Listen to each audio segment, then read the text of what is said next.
Father, I ask that you would anoint Phil this evening with your Spirit, that you would give him the words to share, and that you would give him calmness and free him from distractions. Pray that our hearts could be open to what you have from your word and from your Spirit. In Jesus' name, amen. Thank you, Jacob. Okay, all the children. How many children we have here tonight? Come on up front. I don't know if you're a child or not. Goldie, you're a child, aren't you? Child at heart. So we're up here in the front, two benches, or two rows of chairs, we should say. Whoever still calls himself a child, come on up.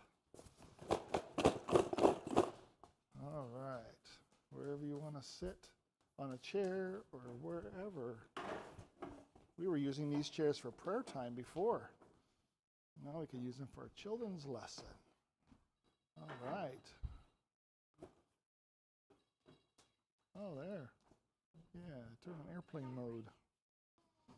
Okay, good to see all of you here. Well, this is kind of cool, sitting in the middle of a big circle here. What do you think is in here? Anybody want to guess what's in here? Alan, you want to guess? What? Mouse traps. How did you know, Rochelle? You brought them. Tomorrow night, we're going to have mouse traps in our lesson. And we're going to have mouse traps. Not just traps, but we're going to have them set. And we're going to see who can, well, I'm not going to say any more. It's just we're going to have mouse traps. It's going to be part of our story tomorrow night, okay? In fact, we're going to have a story or something special for the children every single night, because I asked Levon if we could do that, because I love having stories for children every night. I love it. Don't tell the adults this, but this is the best part of the whole night, okay? They'll just get the crumbs what's left, because I love telling stories to children, and it's kind of extra special to have 3 grandchildren here, my grandchildren. Do you know who my grandchildren are? Do you know who my grandchildren are? Are you my grandchild? No. Are you my grandson? No. Do you know who they are? You don't know? Yeah, you know. Right, so it's really special to have you all here. Okay, we'll talk about the mouse traps tomorrow night, okay? I'll leave them there. So tonight we're going to talk about a story. You might know this before, but you might not have heard it for a while. And a story about, have you ever heard of a man in the Bible? His name is Samuel. How many of you heard of a man's name in the Bible called Samuel? Okay, a couple of you have, right? So one story I like about Samuel is really cool, is that when he was born, his mom dedicated him to the temple to go and work in the church for the priest or the pastor, Eli. And so she was working in the past for Eli in the church. And he was, I don't know how old he was, maybe 10 or 12 years old. Are any of you 10? Are any of you 10 here? Are you 10? Okay, good. So he was pretty young when he went to the temple, 10 or 12, or I'm not sure what age. Anyway, so he went to help Eli, and he had lots of energy, just like you boys do, and he would do all the hard work, and he'd run and help Eli carry the water, carry the wood, and do all kinds of things that help Eli, the priest, in the temple. He had a really cool job. And one night, he was working so hard, and he was so tired, he flopped into bed, and he was almost sleeping. He was laying in his bed, almost sleeping. All of a sudden, he heard a voice say, "Samuel, Samuel." He goes, "Oh, Eli wants something." Why would he want something this late at night? Oh, well, I don't care. He called my name. So he jumped out of bed, and he ran over to Samuel, and he ran over to Eli, and he said, "Here I am. What would you like me to do?" And Eli says, "I never called your name. I never called you." And Samuel says, "What do you mean you didn't call me? I heard you call my name. I know my name." So Eli said, "No, I didn't call you. Go back to bed. Maybe you're just having a dream." So Samuel went back to bed, and he was laying there, and he was almost asleep. And all of a sudden he heard, "Samuel, Samuel." As he jumped out of bed, he said, "Now I know it was Eli." And he ran over to Eli, and he said, "Okay, Eli, what would you like? You called my name. I know you called me. It wasn't a dream, because I was wide awake. My eyes were open, and I know it wasn't a dream." And Eli says, "No, I never called you. But wait a minute. Maybe something's happening. Maybe God's calling your name. And maybe God has a special message for you." And so Samuel says, "Oh, I never heard of that before, but okay, so what do I do if it's God calling my name? What should I say? I can't carry water for God. I can't help him with the firewood. So Eli said, what you got to do is just say, speak, Lord, for I'm listening. Okay. So he went back to bed, and now he couldn't sleep because he thought, what if God calls my name? Right? And what if all of a sudden you'd hear a voice in your bed and would say, Rylan, Rylan, and it wouldn't be your mom or dad. That's what it was like. And so he was laying in his bed, and this time he couldn't sleep because he was, I wonder if God's going to call my name again. And sure enough, he's laying there, all of a sudden he hears, Samuel, Samuel. And he says, oh, I bet it's God. So he said, what did Eli say? What did he say? Oh yeah, speak, Lord, for I'm listening, or something like that. And then God spoke to Samuel. And he told Samuel some very important things about Israel and what was going to happen in the future. He told Samuel a very important message, and he trusted his Samuel, even if he was a boy, young boy. He trusted him with a very important message. Do you think God might call your name sometime and say, Rochelle, Rochelle? Well, I never heard him call my name before. But you know what? This morning, when I woke up out of bed, I woke up really early this morning, and I was sitting in my chair, I heard God call my name. I really did. But not like Janelle calls my name, not like my grandchildren call my name, but I just heard God speak to me. And God spoke to me and told me some things about sharing tonight and about this week. And he really talked to me, like in my heart. So I don't know if you're old enough yet, but sometime soon, if not already, you will all of a sudden hear God speak to your heart. And what he might say is, I want you to be one of my children. I want you to ask me to come into your heart. I want you to ask me to forgive you all of your sins so you can go to heaven someday. He may someday soon call your name and invite you to be one of his children. And if you ever hear God calling your name, not like I'm talking to you, but just in your heart, be ready to listen like Samuel was and say to God, God, I'm listening. Whatever you have to say, tell me. And then talk to your mom and your dad or somebody you trust, and you can talk to them about that. And maybe even this week, we're going to talk about lots of really important things this week. And maybe while you're sitting there, you'll hear one of my stories or hear one of the things I say, and you'll go home afterwards and you'll say, I think God talked to me tonight and wants me to pray to him. I still remember two of my sons, one night after revival meetings, they came home from church and they told me that God talked to them and spoke to them and called their name, and that God was inviting them to give their heart to Jesus. So maybe God will talk to you this week too. But you know what? I already know he's talked to me, and he wants to talk to all of us and speak to our hearts this week, okay? So be like Samuel, and when you be listening for it, and then when he does talk to you, listen to what he has to say.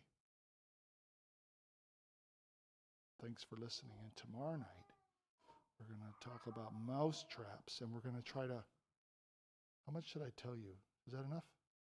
Anyway, we're going to watch out because we might have to step in them and they might pop and snap on our toes. So make sure you have good shoes on tomorrow night, okay?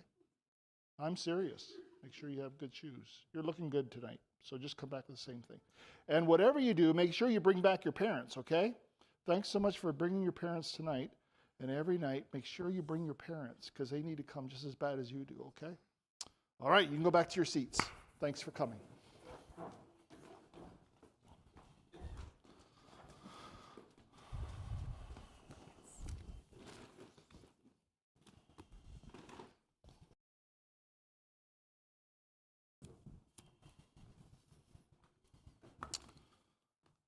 That was what the evening was all about. Now this is just extra. I love children. I don't know what it is. 3 of those were my grandchildren, and I have 4 more besides that. And spend a good bit of my life working with children. It's just really precious to me. Well, it's just really an honor to be here at Oasis. Been really looking forward to this week together. Don't tell anybody else, but just a little more special than some churches. I've never been to a church where two of my sons attended, ever, and shared in a week like this. And it's just really, really good to be here. There's a special place in my heart for Oasis. There really is. And like Jacob said, the honor of sitting with the elder board in the last few months, and just deeper and deeper respect for them and the servants of God that they are. And I know a little bit about the last couple of years. I know about how tough it's been, but some things you've been on your journey. And I was really praying extra hard that God would lead me to some things that would be relevant and life-giving and really be an encouragement to each of us. And my theory is that if what I share does not first touch me, I have no business sharing it with you. And it's really crucial that it touches my heart first. And like I was sharing, I got up really early this morning. I didn't try to get up, but I was up like at 4 and just really wrestling with God. I felt kind of like Jacob, just really wrestling with God, like what really does he want me to share? And I had my notes pretty much ready, and I had technically ready for sharing tonight, but I just didn't really feel like my heart was ready. And I just really needed to wrestle with God. Like I wanted him to break me and humble me and just, I don't know how to describe it, but I just didn't really feel like my heart was ready. But after 3 hours of wrestling, I feel like he prepared me to be ready to share tonight and to share from my heart. Don't be surprised if you hear some vulnerable things, because that's just how I talk, because I feel like it's really crucial that if I expect you to be open to what God's saying, I need to first of all be open to share what God has shown me in my journey and walk with the Lord. And so thank you for the privilege and the honor of sharing with each of you. Just for a little introduction, I like telling stories and just give you a little context of where I come from. So I was born up in Canada, and I lived the first 20 years or so of my life up there. So I'm a Canadian, and so my parents are both buried up there, right among the native people that they loved and served for many years.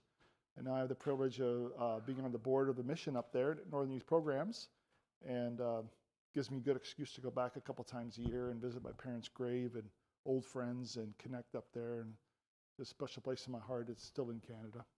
And then married Janelle from around here, and then went to Camp Andrews for quite a few years, raised our 3 sons there, and really, really good years, a bunch of years. And then 2017, my life just kind of imploded, and I'll share more about that, but it just kind of blew up in a lot of ways. And I always say 2017 was one of the darkest years of my life and one of the best years of my life. And if that doesn't make any sense, I think it's not tomorrow night, but the next night it'll make a little more sense. And so then we moved to Strasbourg, and since I left Camp Andrews, I've been working at Peaceful Valley Furniture in Strasbourg, manage a store there. So that's a little bit of the story of where I come from, where I've been. But, and if you know me well enough, you know my sons are very, very precious to me. I drop just about anything to meet with them or to be with them or be there for him, even patch an old plaster in Austin's new house in Gap. And it's been fun every chance I get to go there and try to help him get it all ready for him to move in a month or so. And I love my sons dearly and my dear wife, Janelle. But there's one thing in my life that's just really, really, really life-giving and fulfilling, and I'm passionate about, and has really, really brought new life into this old man. And that is just sitting with men one-on-one and finding ways to encourage them in their walk with Jesus. Encourage them to know Jesus in a way that they've never been before. And it's just been so fulfilling. I don't even know what I say. I don't have a book. I don't have a lesson. I don't have a plan, really. But we just talk about meeting Jesus and walking with him. And it's been so life-giving to me. There's 2 young guys that I've been meeting with a couple months here, and they're both getting married in May. They're cousins. And he asked me one time, so should I ask her to marry me? Am I ready? And I said, no, you're not ready. Well, he asked me, so I just told him, no, you're not ready. You got some things to work on here first.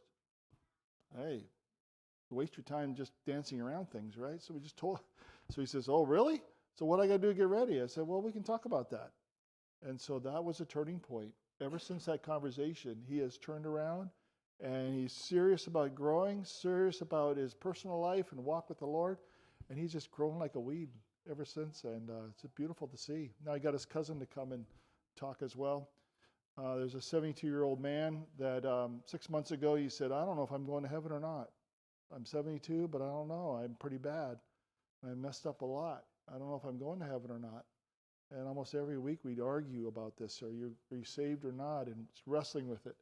Well, right now, tonight, he is sitting in York Hospital in hospice care. He could die tonight, any day now. And he told his son, he said, I'm ready to see Jesus. And I have no doubt whatsoever that I'm ready to see Jesus. And I can't wait to see him. Please take all this stuff off of me. I want to go see Jesus. And it's like, oh, just bless my heart. And that's not because I said all those kinds of cute things, but just like to know that he is ready to meet Jesus. That's just so beautiful. And then this morning I got a message from somebody that said, I crashed last night. I really, really blew it last night. And it's discouraging because I've been trying to encourage him. And you have those moments of discouragement. But what does this really mean to walk with Jesus and to know Jesus far more than just a religion, far more than just a formality, far more than just checking the boxes, far more than just a 72-year-old guy that was just trying to somehow stay out of hell and be good enough and trying so hard to be good enough. Phil, how do I know I'm good enough? How do I know I've said sorry hard enough and cried hard enough over my sin? How do I know? And struggling with this. And for him to know Jesus personally and intimately and for it to transform his heart, that's my passion and heart for myself and for each one of us this week. And just to know. And this other young man, he's a trucker. And so he came from a really, really, really strict Mennonite church and just really formal and tough. And he said, I don't know Jesus. Religion is just like, I'm just hoping I'm good enough and I'm hoping I'm going to make it. But you should see him now. He has met Jesus. First of all, he's driving a truck and he had Jesus sitting on the chair beside him, the seat beside him, riding shotgun. And he says, it's really cool because I feel like Jesus' presence is there in the truck and he's sitting right there. And now, you know where Jesus is sitting? He's sitting in the driver's seat and he's a 2-year little boy sitting on Jesus' lap. Loved, accepted, forgiven, belonging. A Jesus that has given him victory, has put a smile on his face. And he is so contagious when he talks at church. It's just like people around him like, whatever happened to this guy? He met Jesus somehow in a way that's way different than just a religion. And he's just really inspired me like, wow, I want to know Jesus like he does. And Janelle can tell the difference and talks to him after church and like, wow, this guy, he met Jesus in a different way that's far more than just knowledge and facts and doctrine and what you believe. It's a person. And he texts me verses and he texts me songs and he says, Jesus spoke to me today and this is what he showed me. He feels the intimacy of his love and care for him. And I'm like, I really want to know that. And not only do I want to know that, I want to be a part of introducing more and more people to what that means. But like I said this morning, I was stuck. I was like, I was just kind of fearful, scared. I don't want to embarrass my sons and just kind of really wrapped up in myself. But even in those moments, Jesus meets us. Even in those moments, Jesus speaks to us. And he spoke to me. And he humbled me and told me that it's going to be okay because I'm in the palm of his hand. Because I know him. I really know him. And he wants me to talk about, this week I feel without a shadow of a doubt, he wants me to talk about what it means for him to be my shepherd and to hear his voice and to know when he's speaking and to recognize his voice. And what does it mean in Psalm 23 and some of those verses that we know by heart? Do I know my shepherd? Does he know me? Does he know my name? Do I know his name? And then about abiding and about going through painful things that don't make sense and injustice and being mistreated. And how can God ever how can I trust that God is a good father if these things happen to me? I mean, really, that doesn't make any sense whatsoever. But how can we make sense of that kind of painful things that we face? And I know some of you face some painful things personally. At least two fathers passed away, a brother passed away, and different things that you've experienced that's been painful and difficult. It's crucial we ask those hard questions. How can you say God's good? How can you say I can trust him and walk with him if these difficult, painful things happen? And in our journey of walking with him, how does that make sense? So it's kind of like a continuum. So 1 is over here, 10 is over here. 1 is, I'm not even sure that I'm going to heaven. I'm not even sure if I'm one of his children. I feel very distant from him. God feels cold and far away. 1 is that way.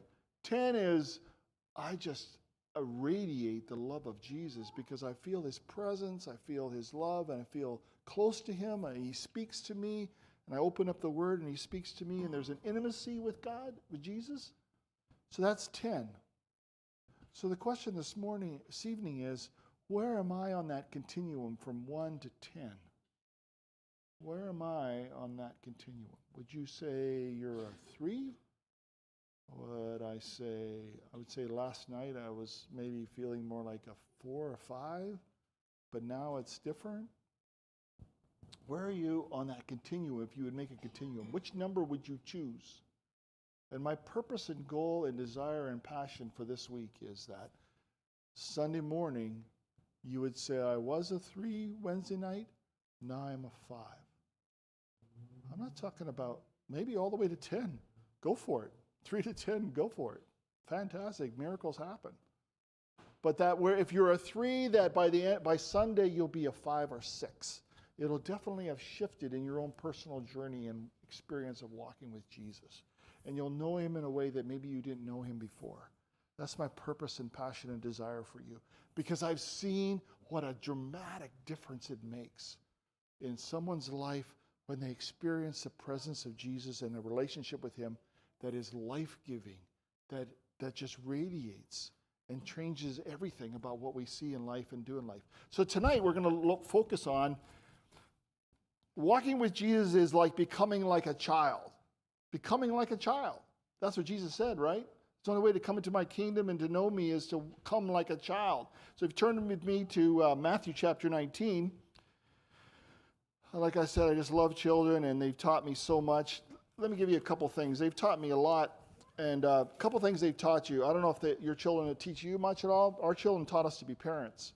And about the time we kind of had parenting figured out, they were grown up and married. So I'm not sure why it works that way, but children teach you lots of things. Like they can teach you that if you put a cat in a dryer, when you take the cat out of the dryer, it throws up. And he also taught me that when it throws up half its weight when it throws up after it's been in the dryer. It just does. Just believe me, it does. And no matter how much Jell-O you put in a bathtub, you still can't walk on water. It doesn't work, even if you try. And they told me that, I think, Austin was great with statistics. I don't think he told me this one, though, but he said if you throw a baseball up to a ceiling fan, you have to throw it up about an average of 5 times before the fan will hit the ball. It takes about 5 throws to hit the ball. And when the ball flies through the air, glass doesn't stop it. So they teach us lots of things. You never give a 3-year-old brother a tomato. It's just not a good picture. It just never works. And one of the best places to be when things are really going hard is on grandma's lap. They taught us many things. But Jesus said children can teach us 2 things, at least 2 things. In Matthew chapter 19, we'll see at least 2 things here. Matthew chapter 19. Jesus has some lessons for the disciples and to learn from the children, because the disciples said, children, get away from Jesus. Jesus is way too important. He's too special. He's the Son of God. And he definitely doesn't have time for children, so just leave children and don't stick around. You're getting in the way. Better to be seen and not heard, right? So verse 13 to 15 says, then when they brought unto him little children, that he should put his hands on them and pray, and the disciples rebuked them. But Jesus said, suffer the little children and forbid them not to come unto me, for of such is the kingdom of heaven. And he laid his hands on them and departed hence. So the children came to him, and the disciples said, you put them away, push them away. You don't have time for children. I don't know about you, but when I was young in Canada, my dad was involved in so many important things. He was a missionary. He had lots of people calling and needing this and that and whatever. And my dad would be running here, running there. And sometimes I would sit at home and I would go, I'm not sure if my mom and dad really want me. I'm not sure if I really belong here. So sometimes I'd walk around the house and say, does anybody want a little boy?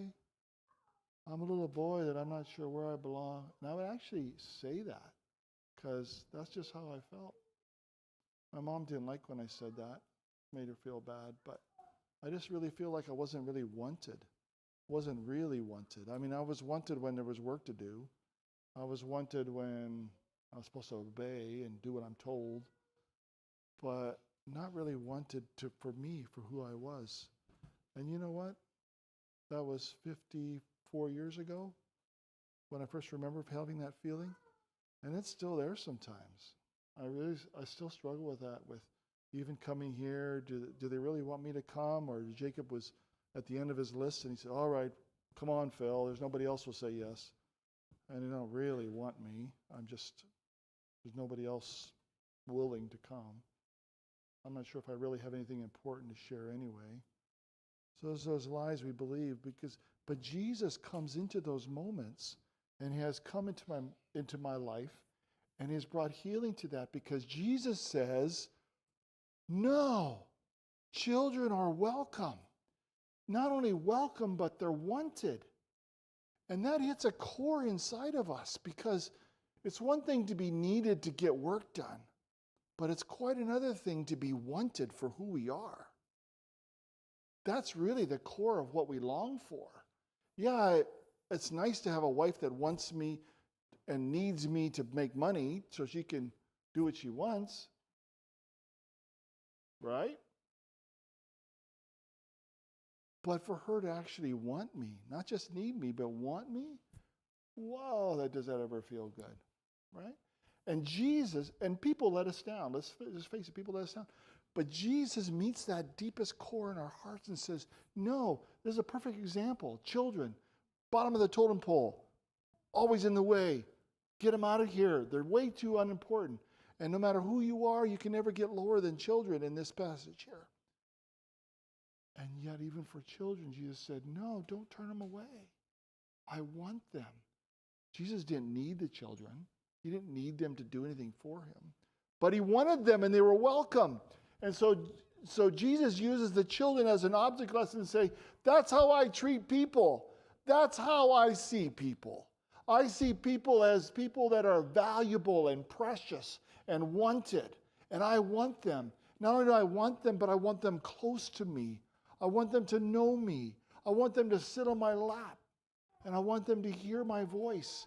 And I want to have a relationship with him. I didn't die for you just to save your sins and say, good luck, hope you make it to heaven. I died for you because I wanted a relationship with you. To be honest with you, God doesn't need your relationship. He's got the Trinity. He doesn't need you. But he wants you. That's so powerful. He wants me. And those moments I sit in my chair at 11 o'clock at night and can't sleep, and I'm not sure if anybody in the world really wants me right now. Maybe you never have those feelings. But Jesus always wants me. And he wants to talk to me. And he loves when I talk to him. That is powerful. That's like a deepest core of our emotional being. Jesus saying, I want you. I want to be close to you. You are welcome and wanted. Luke 22:15, you don't have to turn to that, but he's talking about the Last Supper. And Jesus says to his disciples, with desire I have desired to eat this Passover with you. There's a double verb there, desire to desire. Double verb meaning double emphasis, double point. Don't ever forget this, disciple. I desire to be with you. And that's what Jesus is saying to you tonight. He's saying to me tonight, I desire to be with you and to know you. And for you to know that you are my son, my daughter, my precious one, that I love deeply. I desire you. You know, in the Old Testament, God was way out there. He was distant. I heard a little bit of Lavan's sermon on Sunday, and I don't want to take it out of context, but what I heard, the part I heard is about Mount Zion and Mount Sinai and the difference between the two. And I heard Mount Sinai was like, so, thunder and lightning and fear and God in all his power and might and holiness coming down on the mountain, right? That's the Old Testament God, and God's still that God today, right? We know that he is. But in the Old Testament, that's all they knew about God. That was their sliver of understanding of who God was. Today, because of Jesus, like Lavan shared, and because of his blood, I can now know him. And I can come boldly into the throne of grace. I don't scare to death I'm going to touch the mountain and be zapped. I don't have to be scared I'm not going to be good enough and make it. I can come boldly to the throne of grace and find mercy and grace to help in time of need. Wow. Because of Jesus. Because of what Jesus did. And when Jesus came, he demonstrated that. For you did not receive the spirit of slavery to fall back into fear, but you have received the spirit of adoption as sons, by whom we call Abba, Father, or Daddy, or that relationship of intimacy with God.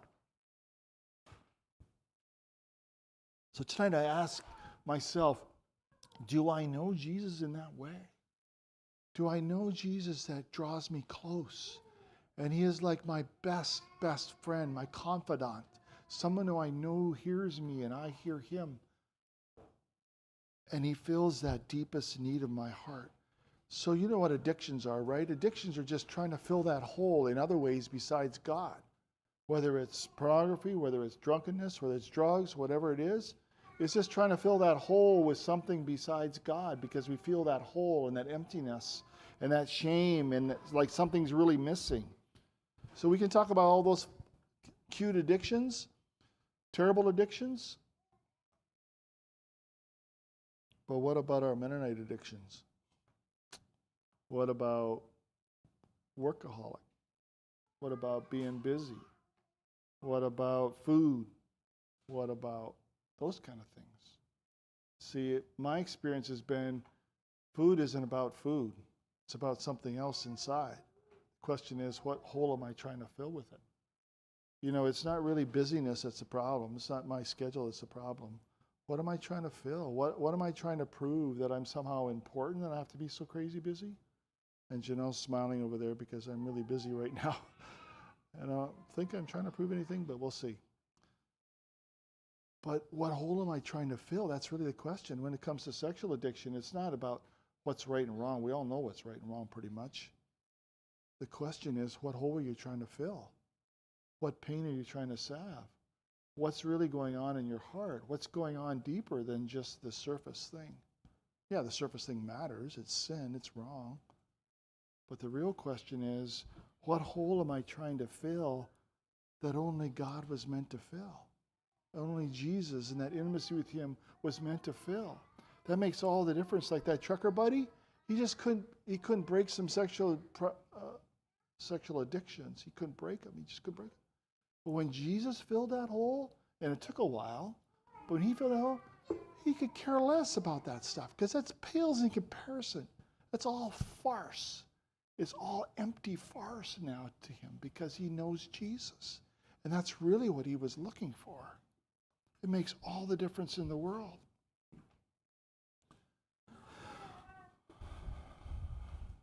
Why did Jesus give this illustration of the children and having them come to him? To show where his heart really was, that he welcomed them and he wanted them, no matter who you are, no matter who I am, no matter what kind of a child I feel like or insignificant I feel like.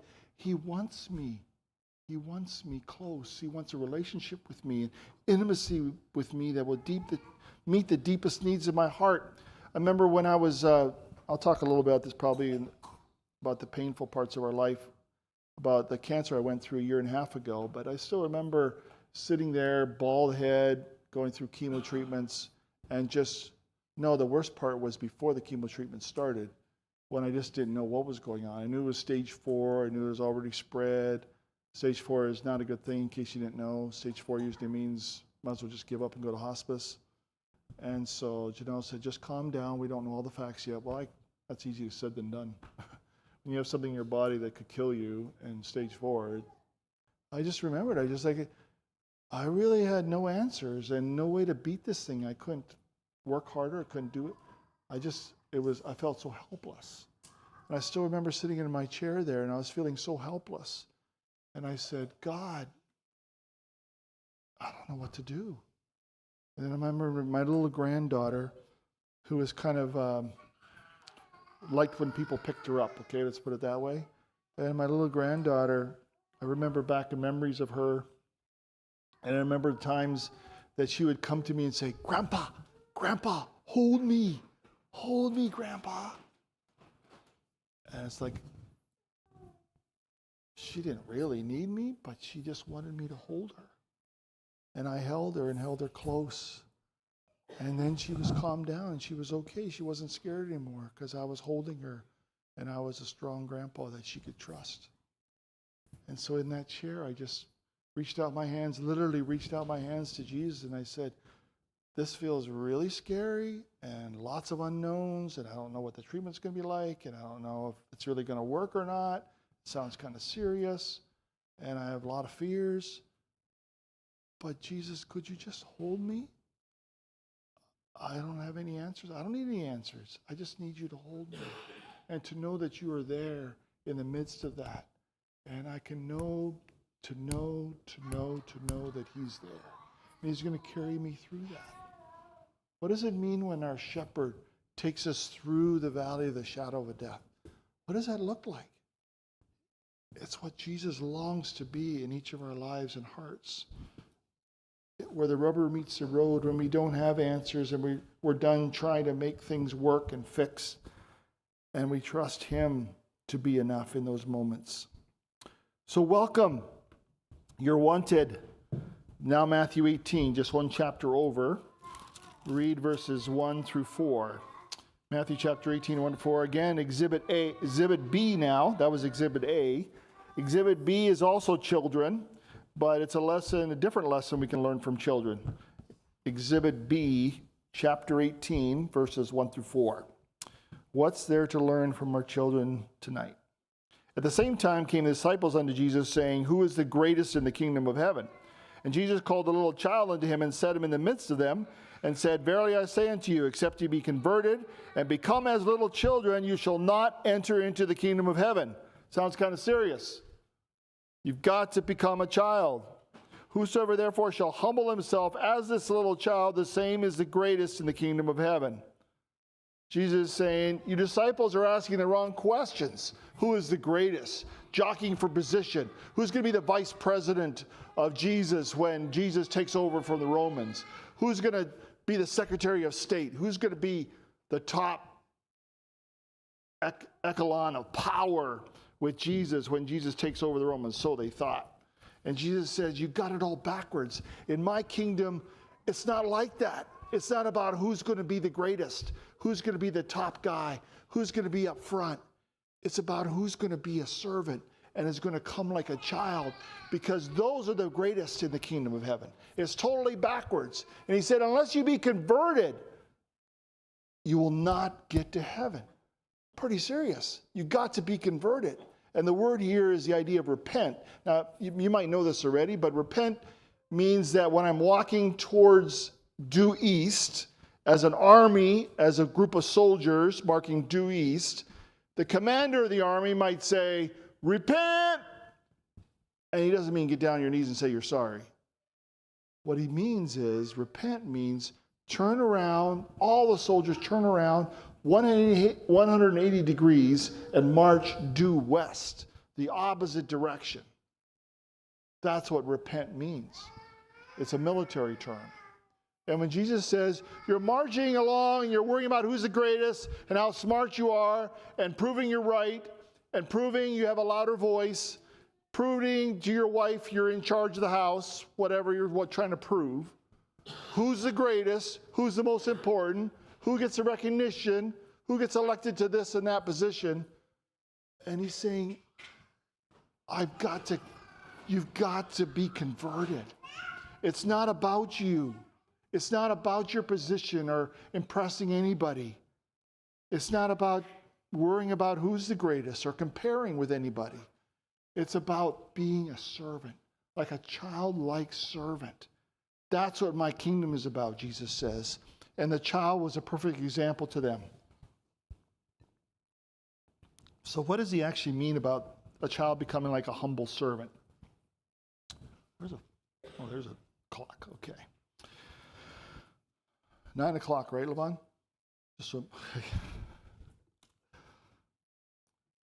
What does it mean to be a humble servant? By the way, now that I did the bunny trail, I might as well do it right. You parents with children, I'm impressed that you brought your children. I just really am, and I want to honor that. I know a lot of you go to school and have those occupations, so I'm committed to preach and to be done in 40 minutes, okay? 8:15, whatever. And so you can know that you'll get home in good time for school, okay? So some preachers don't know when to quit, and I could be one of those too, but I'm just committed to do that and honor your time, okay? Unless the Spirit really takes over, then you never know what's going to happen. Okay, now that we're done with that bunny trail, what are the ways that Jesus wants us to learn about our children and to learn from example of children? So first of all, children are humble and teachable. Now I know they can blow their horn and can be loud, but generally speaking, they're not really worried as much about comparing or who has this and who has that, except when my brother has a toy that I really want. But humble and teachable. What does he mean by humble and teachable? So our sons, when they were growing up, we loved to go to science museums, right, Austin? And we'd go there and we'd go through all the exhibits and we'd have lots of fun. And we'd get this membership that goes all over the country that where in the country you find a science museum, if it's on the list, you can go there for free.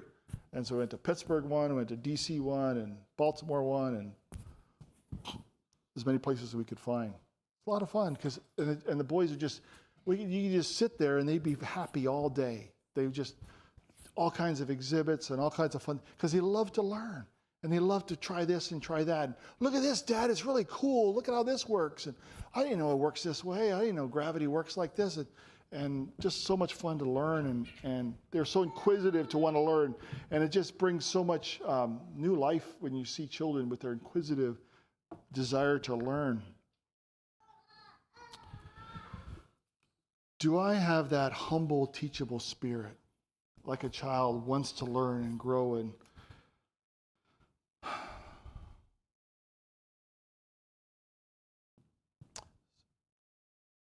sometimes I don't know, am I humble and teachable or not?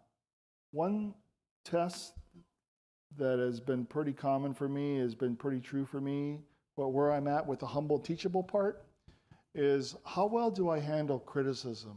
How well do I handle when Janelle clears her throat and says, there's something I need to say. Do you have a minute?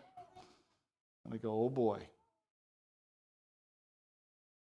How good am I? How open am I to hear something I don't really want to hear? I know I need to hear it. I know I would benefit from hearing it. I know it's very necessary to hear it. But if I have a humble, teachable spirit as a child, it's not going to be too hard to hear criticism or to hear some way that I could grow or some sharp edges that I need to rub off and have been kind of prickly. But it's so easy to take ourselves so seriously. Like we see things so objectively. We're sure we see the way it really is. And we're sure it's the answer. And we're sure we see the whole picture.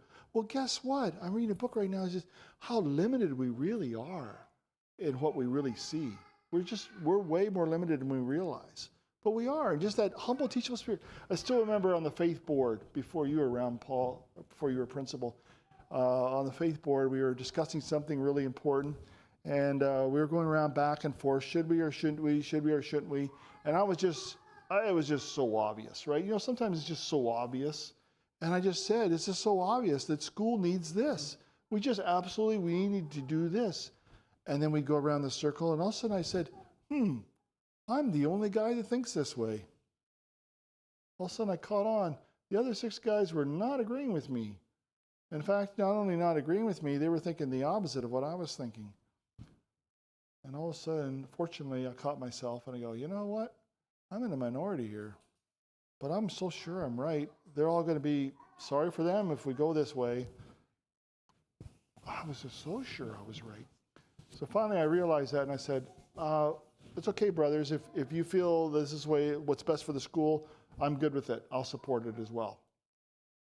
3 months later, all of a sudden I was at a board meeting and I said, you know what? Remember that 3 months ago? If we would have done what I said, it would have been a mistake like nobody's business. It's so obvious now. It would have been a mistake. And I could have just said, well, I hope they don't bring that up because obviously I really blew it there. But it felt like God was saying, you know, you need to bring it up. So I brought it up and I just said, guys, can I have a minute?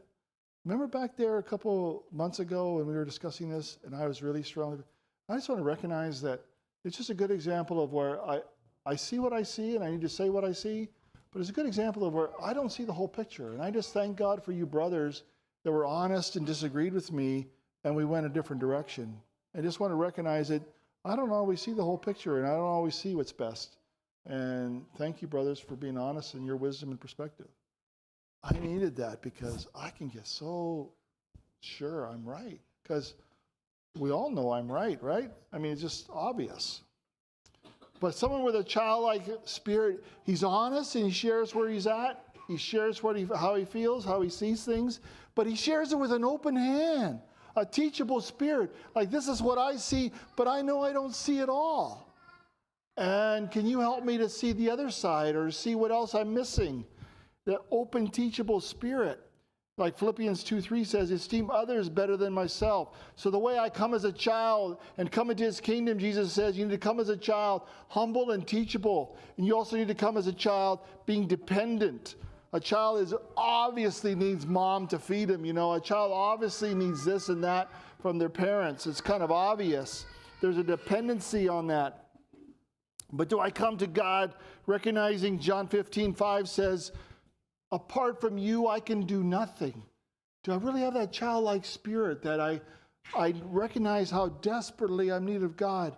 I like to pray that prayer every morning when I get up. It's just like, God, if you don't show up, I'm sunk.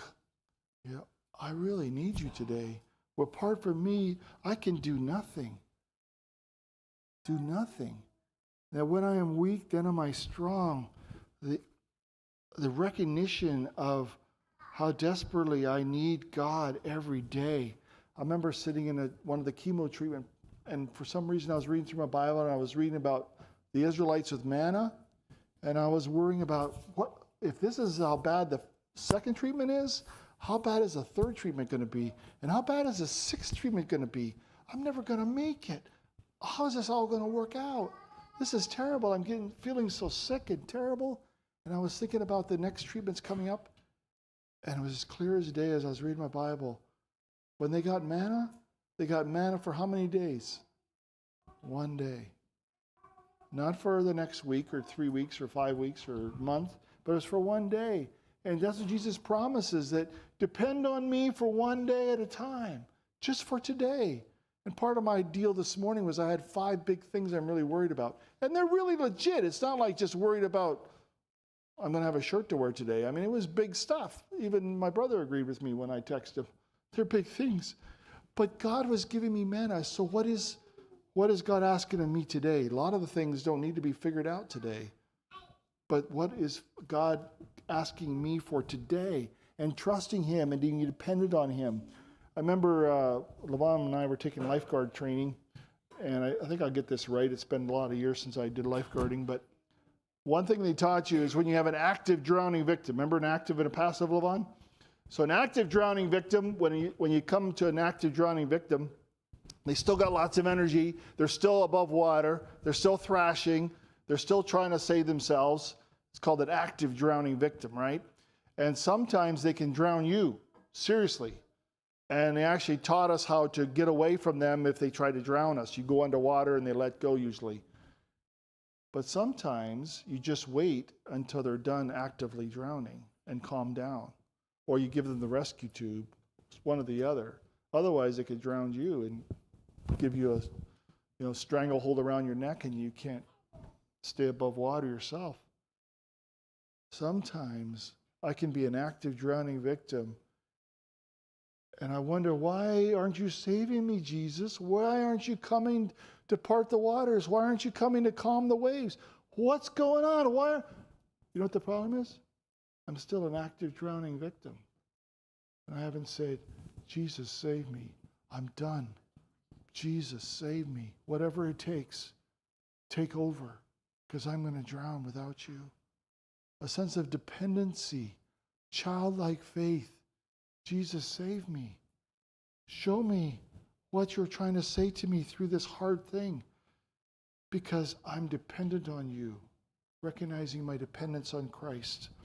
Then fourthly and lastly, a child is trusting. Down at Camp Andrews, where I was, we love the trust fall and zip line and all those things. You can almost guarantee that children, like up to 8 or 9, almost always they would be pretty quickly fall in the trust fall, pretty quickly go in the zip line. But once you get about teenage age, then they got a lot more fearful. It just seemed like it was kind of that way. But a child tends to be more trusting. Like my grandchildren, they get up on the table and they just jump towards me. And how many of you guys would jump towards me like that? I mean, it's like, right? You know, as adults, we got this all figured out. No way. But they're just so naturally trusting. They're just like, let her rip. And they could fall splat, but they're just so trusting naturally. You know, trust falls where you cross your arms, you know, and you fall straight back and they catch you. And it's hard. The older you get, it seems like it's harder. But a childlike trust is saying, I don't have it all figured out. I don't know how I'm going to get through this hard thing. I'm not sure how it's going to all work out. I don't even have all the easy answers to my big things I'm worrying about this morning. But I'm going to trust you, God. You'll give me what I need today. And I can trust you that I don't have it all figured out. And it feels overwhelming.